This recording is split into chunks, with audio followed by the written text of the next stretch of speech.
Of ailing icon Nelson Mandela remains unchanged. The presidency says attending physicians are doing their very best to ensure his recovery, well-being and comfort. Madiba was admitted to a Pretoria hospital on June 8th. He's been treated for a recurring lung infection. The presidency has urged the public to continue its support. It's urged the country to demonstrate love and appreciation for Madiba's leadership. In 1994, Mandela became the country's first democratic president. His presidency underpinned by national reconciliation. Outside the hospital, visitors continued to trickle in, among them Madiba's ex-wife Winnie Madikizela Mandela and her daughter Zinzi.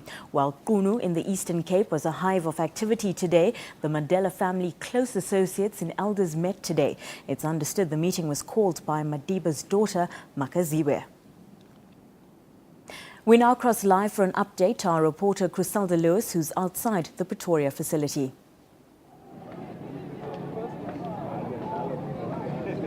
Well, a very good evening to you, Vibakshini, outside the Pretoria hospital where former President Nelson Mandela has been hospitalized for the past 2 weeks.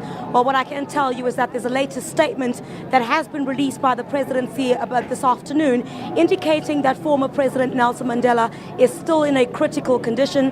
His condition remains unchanged. President Jacob Zuma in that statement calling on the country and on the rest of the world to continue to pray for Madiba and his family, as well as the doctors who were treating him. President Jacob Zuma also alluding to the fact that former President Nelson Mandela's birthday is coming up on the 18th of July, and what is expected of South Africans to make that day great, and what South Africans should do for their 67 minutes to give good in this country. But I'll give you all of that, and who was also visiting Madiba at the hospital today a little bit after 7 when you cross back to me again. Thank you very much. That was our reporter Criselda Lewis coming to us live from outside the Pretoria hospital where Nelson Mandela is receiving treatment.